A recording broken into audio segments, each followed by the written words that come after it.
welcome to PT World's special transmission on what is going on with reference to the situation between India and Pakistan, of course, in the aftermath of the Pahalgam attack. I'm Sana Maqbool, and we'll be talking about this in our show with reference to what it is that Pakistan needs to be doing, particularly in terms of presenting the facts to both national and international media. And we've seen that happening in the DG ISPR's press conference earlier today, where he emphasized what the real facts are in terms of the terror networks that exist, that have been operating from within India, and of course state-sponsored terrorism and terror financing that has existed, and also the involvement of serving army troops of the Indian forces that have also been intercepted with their communication with terrorist groups and terrorist individuals. What is, of course, the way forward, and particularly the ways in which this needs to be put forward on international platforms, and particularly in the ways in which it impacts the current situation, and the ways in which the bilateral engagement between India and Pakistan has been severed, particularly after the Pahalgam attack. And so we're going to be also understanding what it is that needs to be done at this front when we put forward this evidence, and how is it that that's going to cause the kind of action and accountability that is needed, while at the same time, of course, as Pakistan has called for a neutral probe and investigation into what has happened in Pahalgam. But what really is going to be the ways in which we're going to be seeing that, and how we can actually approach different international platforms and different countries, and the role that they can play in the de-escalation of the current situation, and then also moving forward in terms of accountability of the baseless accusations and false propaganda that we've seen coming outside from India towards Pakistan, and then the ways in which these terrorist networks and their links to India have been exposed by Pakistan, what it is that are the next steps for us. That is going to be our focus in today's transmission, and we're going to be taking a look at the entire situation and try to understand where is it that it's heading. For this and more, as always, studios, I've been joined by senior analyst Pitafi and Faisal, and we'll soon be joined by our guests online as well. But Faisal, let me start again with you with reference to what we have seen coming in as part of the press conference. We have seen there is a lot of evidence that Pakistan previously also has put forward on numerous occasions, given what has happened in Indian illegally occupied Jammu and Kashmir, given what's happening as part of the ways in which India has sponsored and supported terrorist networks and activities within Pakistan, and this time around too, as has been exposed by the DGISPR.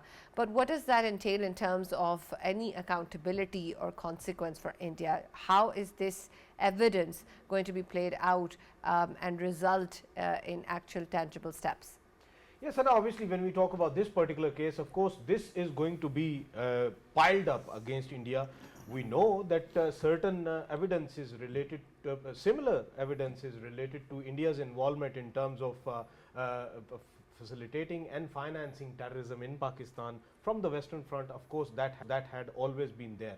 But this is something which was, of course, coming from the eastern side, because a person who is near to the eastern border of Pakistan, he is of course carrying out, and he is the one who's being hired by the Indian military officers.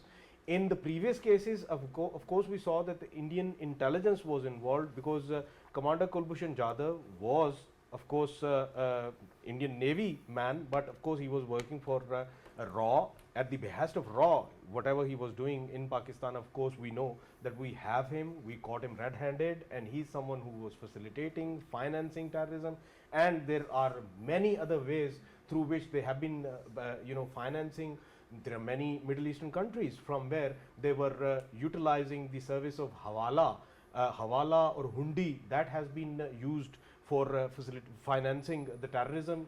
Of course, when it comes to ISIS Khorasan, BLA, BLF, then TTP, the wings of TTP, and many individuals and groups as well, they have been of course financed by the Indian RAW through Hawala, through Hundi, and there were many of the people who were inside Afghanistan who've been just asked to do something, and of course they were getting money elsewhere in the Middle Eastern country or the Western country. And this has been taking place since we know that Shastra University's defensive offense speech, the famous speech in which their NSA Ajit Doval, he at that time said that we will be engaging Pakistan on the Western Front, and it's not necessary that we ourselves would be waging a war against them, but of course there will be people who only because of our money they will be fighting against them. And of course they have been doing it. This time around it's a little different, and that is why I'm saying that it's just going to add up, because modus operandi is quite similar, but using the eastern border of Pakistan, and then how they utilized the quadcopters to carry a load of like 2.5 kgs of explosive material, yeah. and that IEDs. that was IED was actually being carried by this quadcopter and taken to inside the Pakistan's border, and that GPS location was being sent to a person who was supposed to, of course, carry it from there. He took it from there, and his responsibility was not to hand over to the person who's going to carry out the activity. No, he was only asked to leave it to another place with, of course, Google images and all of that. They are utilizing that, and of course they are pinpointing the GPS location of that hidden device there, and then they are giving that GPS location to this man Majid, who was obviously asked to take the explosive material from there, and they were even giving them locations that go to a bazaar or go to a place where are at least 8 to 10 people, so that the magnitude of this activity is so enormous that there is an element of fear on the media, on the people itself, and people of Pakistan, they are fearing even getting out of their homes. So this, if this fear mechanism was being implied on Pakistan, and when it comes to the involvement this time, this was entirely being done by the military intelligence of India, and Indian military intelligence and the officers like I have given you name earlier, Major Sandeep, and then his JCO, we have their conversations, recorded conversations, while they were of course hiring this man, and then while they were telling him where to, after he found that device, where to of course carry out an activity. And then it is not the only one activity he has done.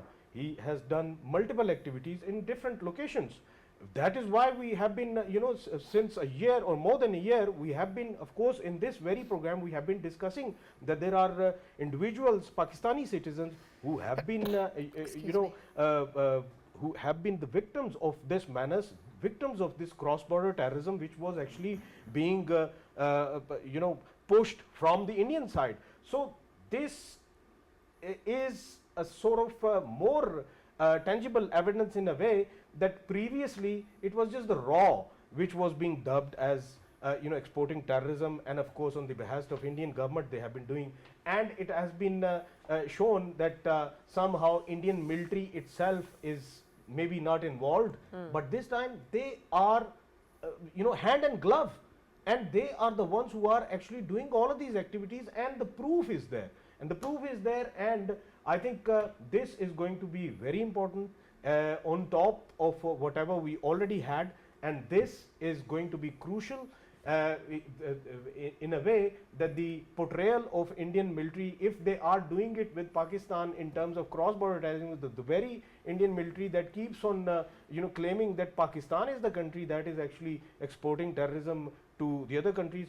Well, here is Indian military that is directly involved in it. And when it comes to raw, of course, raw, we know that people like Guptas and Yadav, who've been involved in the activities in the Western countries, in Canada, in Britain, in America, and there are many more who are still out there trying to do something. Of course, related to Khalistan movement, and then Kashmir movement, and then when it comes to, of course, countering Pakistan, and this has been happening. And if this is the sort of discourse from the Indian side, then what kind of legitimacy they have to even seek the world attention when it comes to their claiming that somehow Pakistan, which happens to be neighbor of India, is involved in some kind of exporting terrorism into India. It's India that has been exporting terrorism to not only the Western countries, and that is why they have been even highlighted in Canadian Parliament as well. but they have been, of course, involved in exporting terrorism in Pakistan. And we have the living example of Kulbhushan Jadhav, and now this is another example which we can, with the evidence, of course, prove it that India is involved in it. Right. Let us also welcome in the transmission Mr. Khurram Shahzad Siddiqui as well. Thank you very much for joining us online. And I'd love your perspective also, given the current scenario in the DG ISPR's press conference. While, of course, this evidence is very, very clear in terms of Indian involvement in terrorist networks and terrorist activities, and we've put forward that previously as well, and we have links with the serving officers in the state. But in terms of the current situation, particularly after the Pahalgam attack, with Pakistan calling for an independent investigation into the situation, and that, of course, not happening so far, how do you look at in the ways in which this evidence can factor in discussions around what needs to be done to de-escalate the situation? Can you hear me?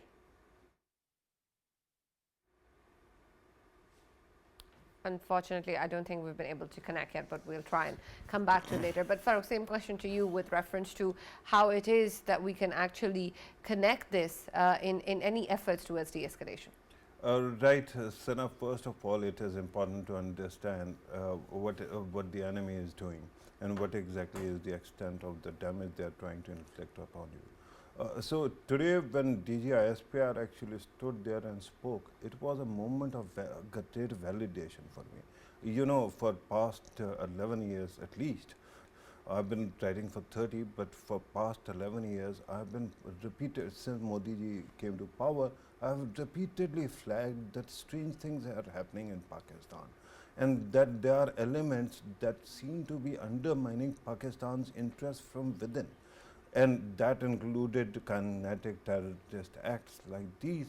So the question now is, because Pakistan has been fighting the war on terror for quite some time, over over 2 decades, the question is how many of the casualties that we actually faced, the people, the innocent people who died, how many of them were targeted by elements sponsored by India. And that would actually tell you who is the exporter of terrorism and destabilizing ideologies in the region, right? Particularly, this smoking gun once again proves that it is India. And whenever I thought that in the past, whenever I raised this issue, usually I have found that there was a pushback. When now the government of Pakistan, when the army of Pakistan, the armed forces, intelligence forces, they all are actually, finding these elements and smoking them out. That means that we have finally found the detonation sequence by the enemy within your infrastructure. I'm sure that this was merely the tip of the dung heap.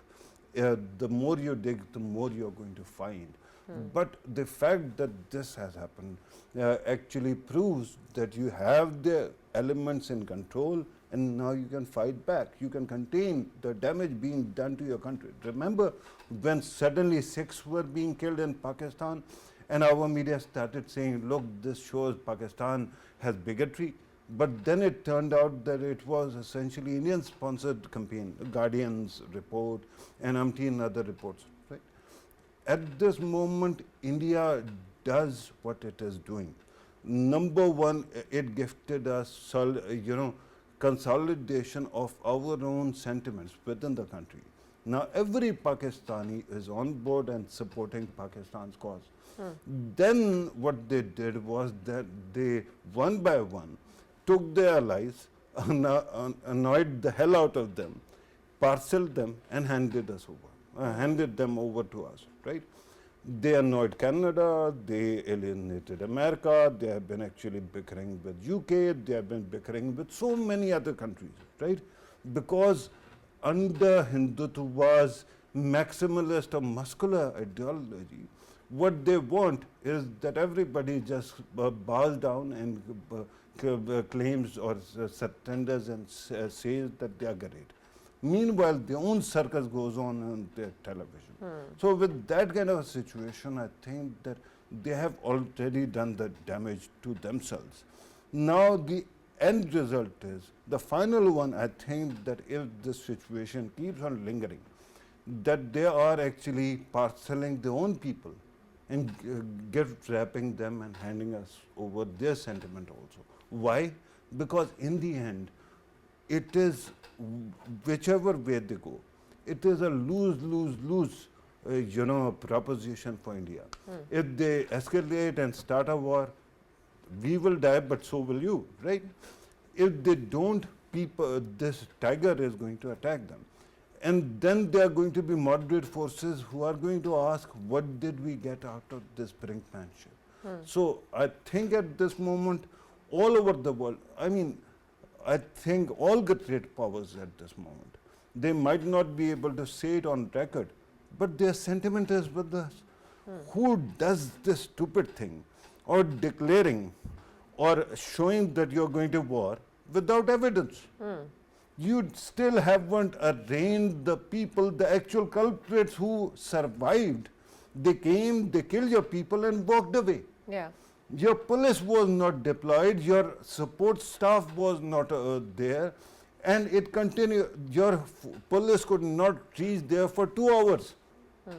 And now you have suspended Indus Waters Treaty just on the basis of hearsay or television sentiment. What kind of madhouse are you then? Yeah. Right?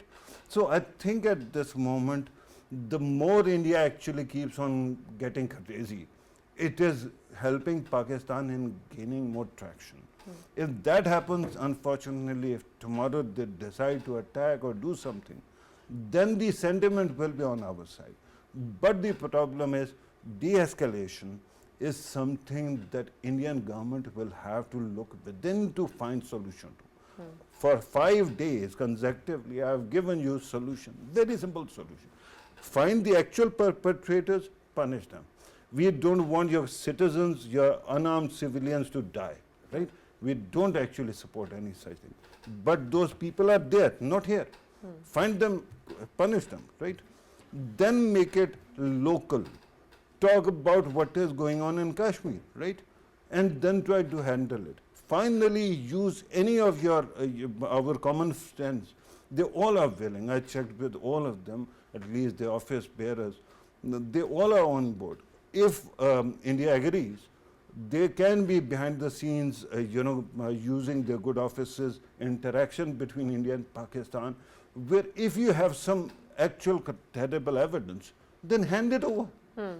And then we can sort out.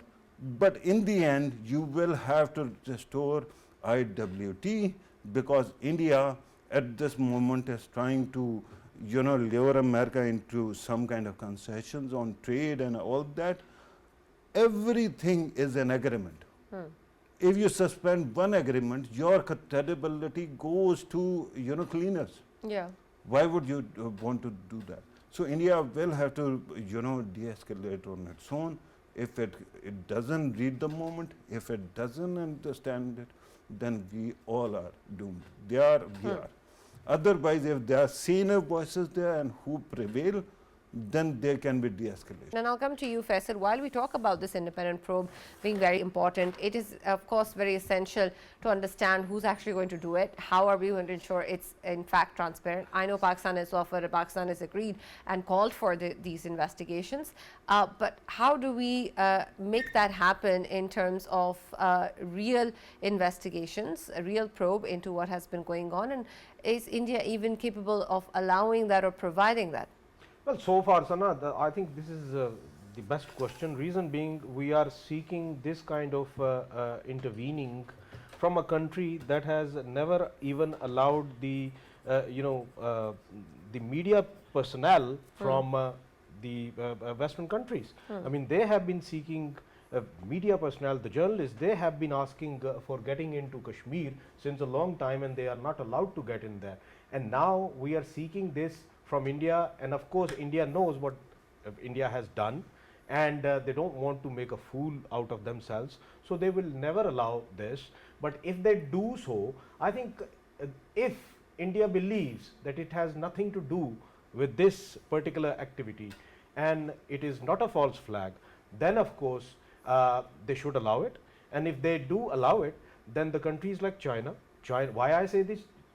Why China? Because China is not only regionally one of the most important country, but it is world over one of the most important powers of the world. And to me, I think, and China is neighboring Pakistan, and China is neighboring India as well. So China is a responsible country, and China's unbiased probe, it can be initiated, it can be invited.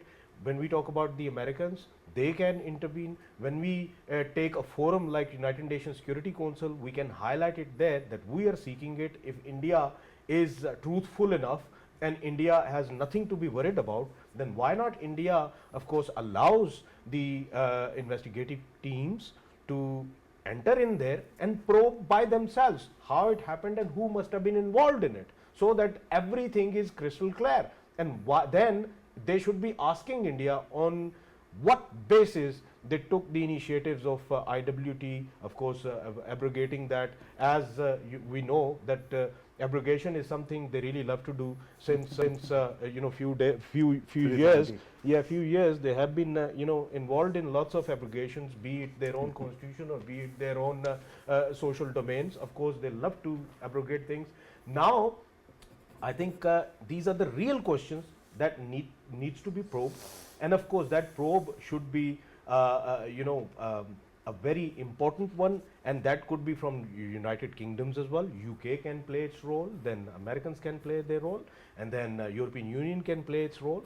And when we talk about the regional power, of course China can play a very positive role about it, and if once allowed, then of course it should be conducted. And at the same time, Sana, I have highlighted this issue on the Indian channels as well, and I would highlight it again, that if somebody wants a probe for Pahalgam issue, then why not, for a test case, have a probe done for Jafar Express case as well. How the people who were carrying out this activity out there, they were on the walkie-talkies, of course, in touch and intact with the Indian spies based in Afghanistan, and Indian assets based in Afghanistan, and who was involved and how they were attached to RAW, and how this whole activity was being carried out, and how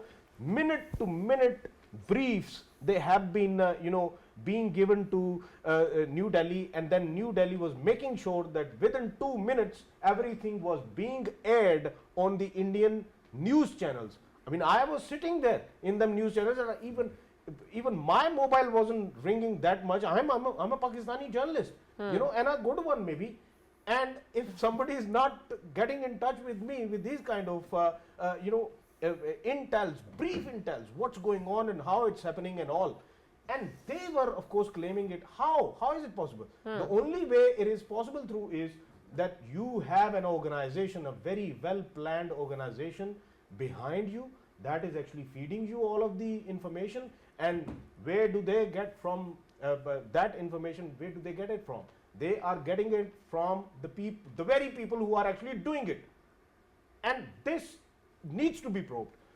Pahalgam, and when we talk about Jafar Express as a test case, so that we can further prove that before Jafar Express, whatever has happened in Afghanistan, of course, it has everything to do with India. It has everything to do with India's dreams of having Pakistan disintegrated. India should never forget that India is the country that is always being dubbed as a country that of course would seek balkanization one day. How I say that? Because there are resistant movements after resistance movement. There are more than 32 resistance movements. If somebody spares some time in the leisure time, a country like Pakistan, I mean, I'm not saying that Pakistan is going to do it, but if this is the case that they want to play the wars with us, then one very fine day, if we start doing it, we have hell lot of plates out there to play our games. In more than 32 plates, we will be playing our game. Yeah. And if that game is being played, if not all 32 of the resistant movements, maybe 3 or 4 of them or 5 of them are successful, Once they are successful, then we will be seeing India, how many pieces of India we will be seeing on the maps of the world. Yeah, and I understand that sentiment, and Farooq, you can add to that if you would like, but No, I also, all right, sure. With reference to how when we talk about the threat emerging in, or the evidence with regards to terrorist activities coming in from India, and how that is very, very clear coming in from Pakistan, does that also translate into being a valid and an important element in discussions with other countries in the region or in the international community, also particularly with the US? When we talk about these terrorist elements and these terrorist networks and terror financing coming in from India, of course, Pakistan has been the victim of that, but does that also factor in any way is valid or important or significant in discussions with our regional players, with the discussions with countries such as the US? Right, Sana, I think that does. Every time we meet or our leaders meet, these points are raised. Yeah. And I think this is why I say that if the world is silent, if it is not actually really jumping on our back, that means that we are doing something right and India is doing something wrong. Because India still, I mean, this started with that great man Manmohan Singh, right? He built up India in such a magnificent way that it still continues to have that muscle memory and that muscular heft, so to speak, to actually influence things. But it won't last for long. You were asking me to add to what he was saying, and here's the point. I would have actually suggested riling up Indian people against their own state if we hadn't known what happens next. Remember that we have been there, we have done that. In 80s, 70s, 80s, 90s, Pakistan allowed itself to be radicalized. And because of that, the country had to pay such a huge toll. India is doing to itself that nobody can do to India, right? I was thinking about one word that would actually capture what exactly is going on with India. The kind of mad media there is, the kind of anger on streets, the kind of violence that is on street, and everything unrestrained, the vulgarity and the things that I mentioned yesterday. I don't want to actually repeat. One word, hormonal. Right? When they are so hormonal, you know, a hormonal person actually ends up hurting themselves, right? There's medicine, take a rest, take a glass of water, and then try to regain your sanity, which is lost somewhere, right? If India does not do that, what happens then? I spoke about India's,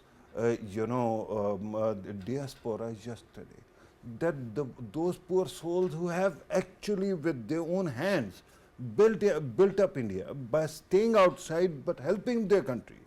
Right? Remittances is only one thing. India, an Indian, wherever he is connected to their homeland and they try to build it up. But because this circus goes on in India, and we mentioned the kind of pejorative words like Pajit is now being used online and elsewhere. Is getting, they are a lot of traction. They are going to declare it a part of Oxford Dictionary now. Yeah, but that is sad again. I don't take pleasure in anybody's. I believe that I have been discriminated against as a Pakistani and Muslim for so long that I don't want anybody to face that kind of thing, right? But the point is that if somebody calls you dung eater and then your MBBS doctor is actually teaching on video how to make fresh cow dung sandwiches and how to eat it, you are playing into the stereotype. And you are damaging this incredible resource that is out there all the time working for you, right? So my humble submission is India needs to, and by the way, every time since Modi ji came to power, he has been actually blackmailing and the entire state, the intelligence agency, blackmailing diaspora to do more. This is first time I think it is incumbent on people, because there's so much populism in the world and xenophobia that if they turn against you, you are gone, right?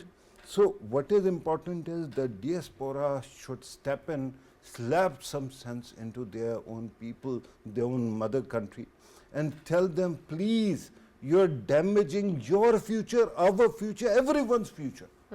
Right? Sanity will prevail. But for that, the good people who are cowering on the in the corners, the people who are afraid that there can be some kind of damage done to them, they'll have to find courage and realize that if you don't show courage today, we all are dead. Why should we die for the incredible dishonesty and stupidity of others, right? But going back to what we were discussing in the previous segment, I recalled that today I got a call from an Indian friend who lives in the West. And I was, because we were going against Hindutva and all that and media stupidity, they said that, what do you want? Do you want stupidity or you want bigotry? I said, what do you mean? He said that these people are only stupid. They can harm you, but they will harm themselves. But on the other side, if Congress, other parties, their bigotry towards you is unrestrained. And they are never going to stop, right? This is why I say that what happened to us in 80s, 90s, and what our defense minister actually spoke about, and India tried to hijack it, right? The point is that learn from our mistakes. Smart people learn from other people's mistakes. The idiots, infernal idiots actually don't learn from others and have to are consigned to keep repeating their mistakes. One more thing. He was talking about Pakistan sharing or talking about the probe in Samjhota. So today our battalion team in New York, that is the UN, actually highlighted this on the floor of the UN, that Pakistan has credible evidence of Indian involvement in Samjhota. And that goes, Jafar Express. Sorry. And that goes beyond these guns or their make or these phone calls. They have more evidence, right? So Pakistan has done whatever it is needed to highlight these issues. Unfortunately, what we keep on seeking, because India is a master of form, not substance. Substance is gone. What we keep on seeking is validation in form, not substance. In substance, you have already won. On day one, I told you that you want unity of command and all people of Pakistan rallying behind the leadership of the country. We all are standing behind the government. We all are. And if there were strays, if people actually who were separated from the flock, they have come back. And everybody, because especially India has this huge malice. I mean, they censor their own people and then want to censor our leadership also. Our army chief actually spoke about two-nation theory. If you are so triggered, prove him wrong if you can. But what you have to do is you have to hate on him. You have to keep on hating on him. Every day doling more hatred. And that actually shows you the bigotry of the moderates. Because every day, the way they sit and they actually vent their venom is beyond any kind of understanding. Why would anybody hate an entire people, 250 million people? Most of us innocents, most of us have never harmed anybody. But you have this license to hate us? Why? And what does it tell the world about you? Absolutely. Yes, Faisal. Yes, and I, Farooq has highlighted excellent points, especially related to, Indian diaspora that is in the Western countries. I mean, I have, of course, I have personal experience of, interacting with them while I was in England, and no doubt about it, very smart people, and they are very well-educated people. I'm talking about, around 15 years ago. But now things have changed. Since Modi has took the reins of this country called India, things have changed. Reason being, I mean, what kind of people they started getting to all of these countries? Hindutva-driven people. Hindutva ideology driven people, you can simply see them ganging up in different cities of UK, in Australia, in Canada, in America, and wherever you would be seeing. I mean, the only test you can make it through that is that if you have a Khalistan movement related protest going on somewhere, at the same time you would see from the other side a typical bunch that would be there every time.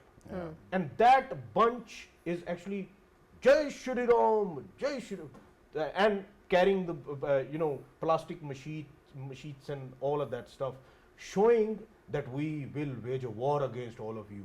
Yeah. And then what kind of people are becoming Indian diaspora in the other countries?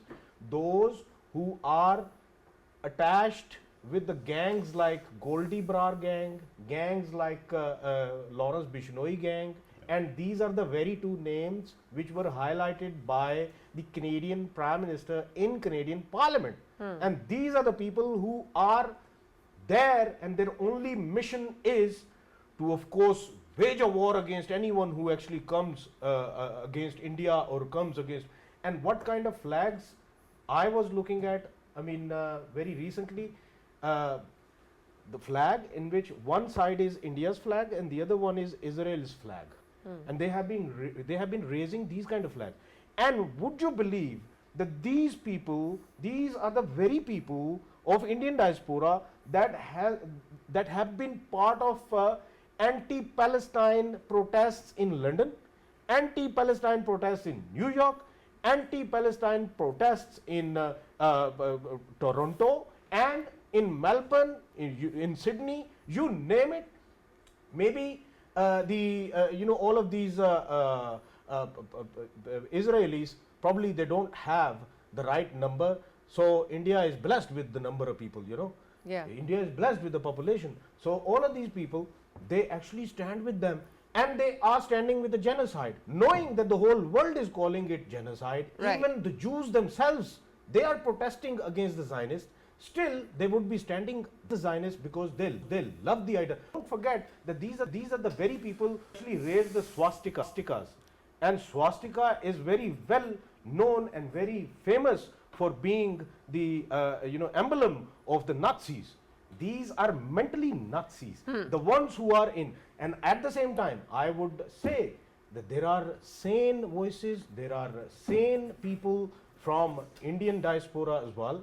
Yes, Farooq is right about it, but they need to raise their voices as well. They need to raise their voices. And when it comes to Indian media, I mean, very recently, in these days, I've been seeing that they have a mechanism of at least having Indian Muslim guests as well, who are, of course, attached with the BJP. Why do they do it? Because they want to show to the world that India still is a secular country, and BJP still is a secular political party. And in that context, what they say is, look, Muslim names like Shahzad and blah blah blah and these kind of names, I mean, I even forgot the name. Normally they are not appearing on TV. It's just these kind of days is their modus operandi. Is their Shrivastava group telling them that, yeah, get these nincompoops who are doing nothing and getting paid by RAW or by BJP, or they are on the payrolls of others. This is the time to use them. I remember Quaid-e-Azam Muhammad Ali Jinnah, he said it when Pakistan was becoming a reality. He said, amongst Muslims, amongst Indian Muslims who are opposing the idea of Pakistan right now, they will spend rest of their life proving their patriotism for India, and that is what they are doing. Right. Let's quickly also get you in because we are short on time. Yes. Yeah. Regarding Muslims, one thing, because I've been part of track too, I've been to India.